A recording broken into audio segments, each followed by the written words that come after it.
Yo yo yo, Bang Dikson di sini dan seperti biasa bakal nemenin waktu luang, mager dan gabut kawan-kawan semua dengan ngedongengin film-film terhits, tergokil dan terambiar sejagat raya ini. Dirilis pada tahun 2014, film Kung Fu Jungle ini berkisah tentang seorang maniak kungfu yang terobsesi untuk menjadi yang terkuat dengan mengalahkan para ahli-ahli kungfu dari berbagai penjuru kota. Diperankan oleh Donnie Yen dan nama-nama besar lainnya, film ini pastinya layak dan sangat seru untuk ditonton. Seperti biasa, beli micin ke warung tetangga, yuk kita login ke ceritanya.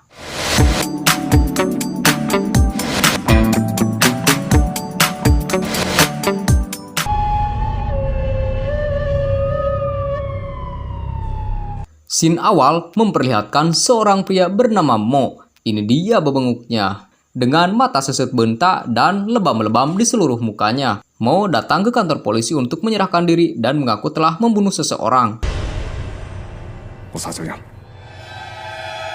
Diketahui, Mo ini merupakan seorang ahli bela diri yang hobinya gebuk sana gebuk sini hingga suatu ketika saat dia sedang bertarung, Mo lepas kontrol dan tak sengaja membunuh lawan bertarungnya. Tanpa ragu, para petugas polisi di sana lantas menjebloskan Mo ke dalam penjara.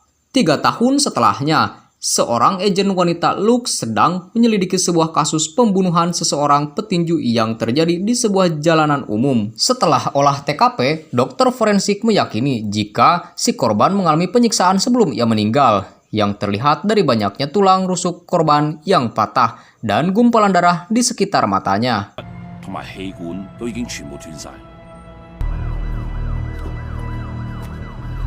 Berdasarkan luka-luka tersebut, sang dokter pun berasumsi jika sang pelaku bisa jadi adalah seorang ahli bela diri dengan kemampuan yang sangat tinggi. Di tempat lain, kita diperlihatkan Mo yang kini tengah hidup damai di penjara selama 3 tahun terakhir. Hingga di suatu siang, perhatiannya teralihkan oleh sebuah berita pembunuhan yang disiarkan oleh salah satu stasiun TV dan nampaknya ia mengetahui sesuatu mengenai pembunuhan tersebut. Dia lalu menghampiri salah satu sipir yang berjaga dan meminta untuk bertemu dengan Agent Luke untuk memberikan informasi terkait kasusnya. Akan tetapi, permintaan itu nyatanya tak digubris dan Mo malah diolok-olok oleh sipir tersebut.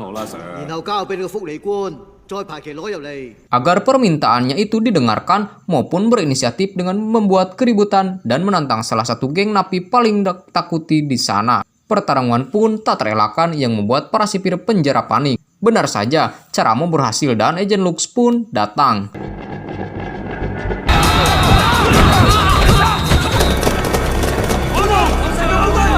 Di sana Mo mengklaim bahwa korban pembunuhan itu adalah salah satu pesilat hebat yang pernah menjadi lawannya dulu. Ia pun yakin jika si pelaku merupakan seorang ahli bela diri dan motif sang pelaku bukanlah ataupun balas dendam, melainkan ingin menjadi ahli kungfu terbaik dengan mengalahkan para ahli kungfu terbaik di seluruh penjuru kota. Agent Lux tentunya gak ujuk-ujuk percaya pada keterangan Mo, meskipun ceritanya sangat meyakinkan. Terlebih saat Mo bilang akan membantunya menangkap pelaku asalkan dia dibebaskan. Lux yang ragu pun memutuskan untuk pergi dari sana. Namun sebelumnya Mo menyebutkan 7 nama ahli kungfu lain yang ia yakini akan menjadi incaran selanjutnya.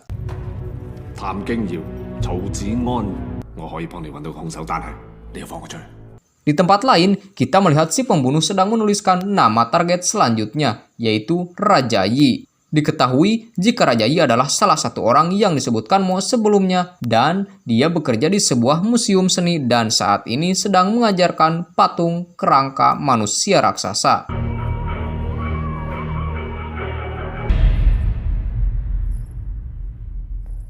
Tak tunggu lama, si pembunuh kemudian mendatangi Raja Yi yang lagi sibuk dengan proyeknya. Untuk pertama kalinya juga, bebenguk sang pelaku pun diperlihatkan. Sang pembunuh yang bernama Yu Shao ini menantang Raja Yi yang terkenal dengan tendangan hebatnya untuk berduel hingga mati dan membuktikan siapa yang terhebat di antara keduanya.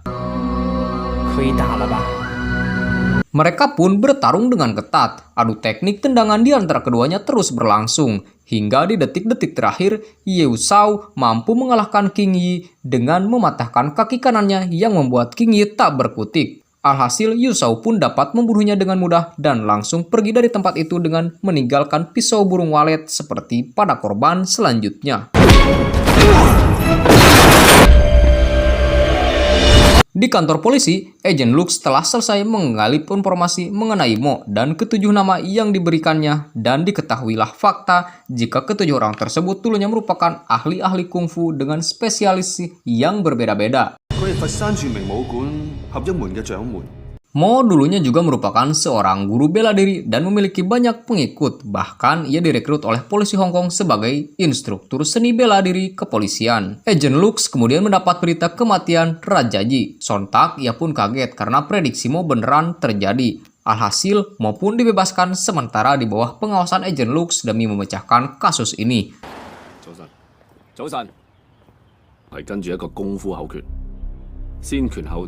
Mo kemudian memeriksa urutan pembunuhan dan menyadari jika Su mengincar korbannya berdasarkan urutan latihan bela diri pada umumnya. Berdasar hal itu, setelah pukulan dan tendangan, Mo pun yakin jika target selanjutnya adalah ahli petarung gulat.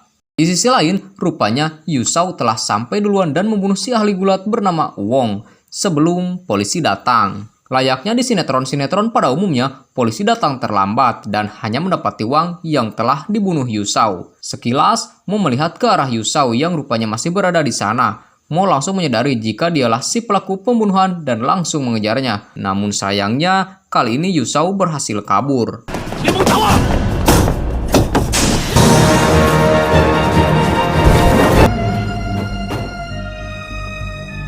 Keesokan harinya, Mo kembali ke kampung halamannya di Foshan dan menemui istri tercinta bernama Xin Ying yang sudah bertahun-tahun ia tinggalkan selama di penjara. Sesampainya di rumah, Xin Ying memakaikan sebuah gelang di tangan Mo yang ia harap akan menjadi pengingat agar tak membuat kesalahan yang sama yang membuatnya di penjara dulu.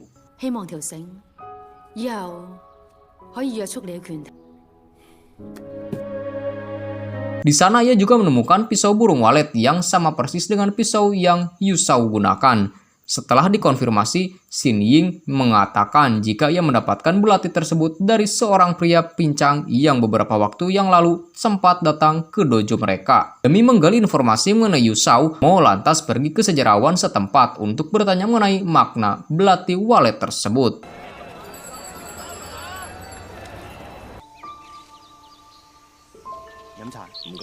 Diketahui fakta jika pisau walet itu merupakan simbol yang disebut Eve Swallow yang telah ada pada zaman dinasti Qing. Belati itu sendiri diberikan kepada orang-orang yang telah kalah dalam pertarungan seni bela diri.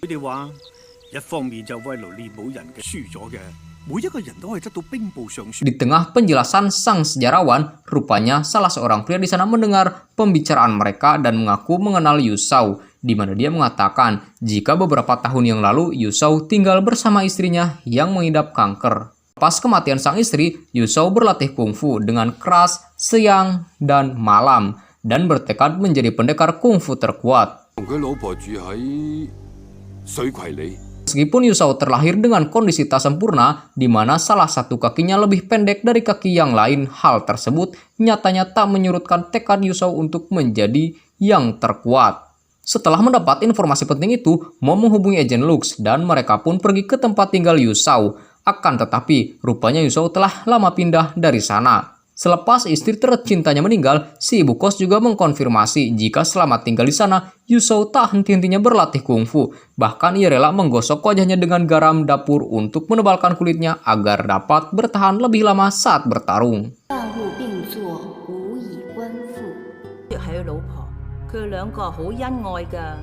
Sementara itu, Yusau pergi ke target berikutnya, yaitu seorang ahli bela diri dengan pedang yang kini berprofesi sebagai aktor bernama Hung. Di pertarungan itu, lagi-lagi Yusau menang dan mampu membunuh Hung yang padahal pertarungan itu menggunakan senjata yang secara logika menguntungkannya.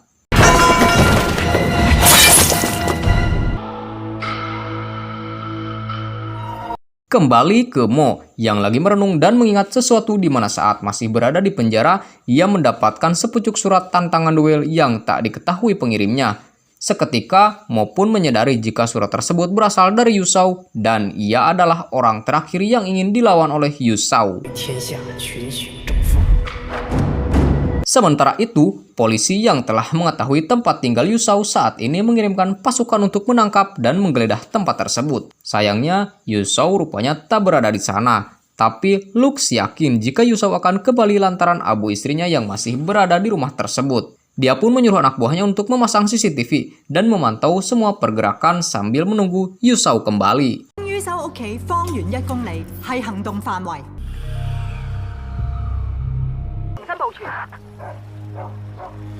Esok harinya, terlihat Yusao yang lagi OTW ke rumah tersebut dengan sebuah perahu. Dari tiap sudut dan dengan banyaknya kamera, seluruh polisi mengawasi Yusao sambil menunggu timing yang pas untuk menangkapnya.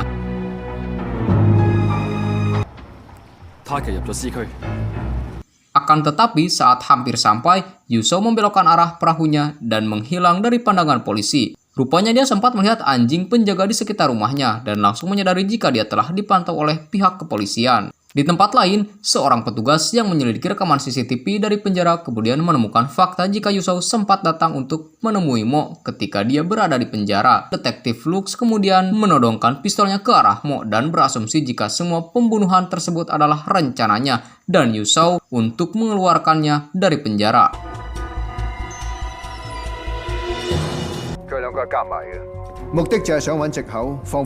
Mo kemudian dengan cepat merebut pistol Agent Lux dan melarikan diri untuk mengejar Yusao dan Xin Ying yang rupanya telah melakukan pergerakan untuk menangkap Yusao. Tak hanya itu, dia juga membawa tong abu jenazah istri Yusao dan mengancam akan menghancurkan tong itu jika dia masih mengincar Mo. Akan tetapi, Yusao santai saja dan bilang jika Mo akan lebih kuat kalau Xin Ying mati di tangannya. Karena kesepakatan tak tercapai, mereka pun bertarung dan tanpa diduga Xin Ying rupanya punya skill bela diri yang edun.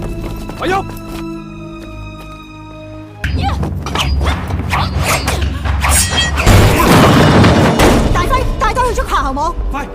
Tapi ya, apa mau dikata, dia tetap saja kalah dan hampir mati di tangan Yusao. Tak berselang lama, Mo tiba dan melihat istrinya tergeletak di lantai bercucuran darah setelah ditikam Yusao. Mo sangat marah, dan saat melihat Yusao berada di luar rumah, Mo melompat ke arahnya yang membuat mereka berdua terjatuh di atas perahu bot.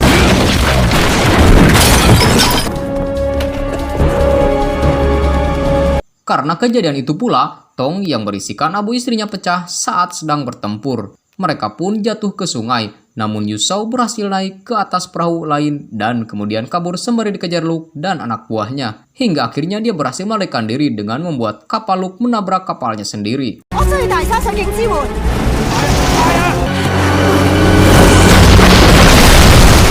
Di sisi lain, setelah memastikan istrinya mendapat pertolongan pertama, Mo kemudian menelepon Agent Lux dan memberitahunya bahwa ketika pertama kali mendapat surat dari Yusao, dia mengira bahwa Yusao hanyalah seorang yang hanya menyukai seni bela diri. Maka dari itu, Mo mengajarnya semua yang dia inginkan dan dia ketahui tanpa pernah terfikirkan olehnya jika suatu hari Yusao akan menggunakan kungfu yang telah diajarkan untuk membunuh seseorang.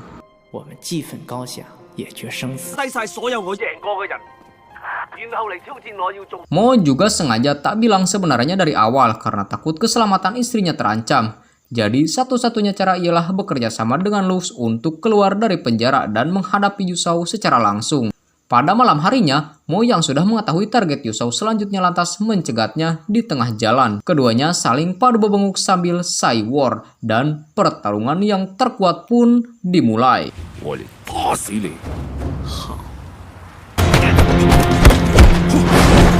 Pertarungan berjalan cukup alot lantaran keduanya sama-sama memiliki teknik bela diri dan kekuatan yang bisa dibilang seimbang. Saling adu bogem pun berlangsung selama beberapa menit, namun tak kunjung terlihat siapa yang lebih unggul. Hingga Mo yang sedikit lebih berpengalaman mampu membuat Yusao lengah lalu membantingnya ke jalan hingga Yusao hampir tertabrak tronton yang berseliweran.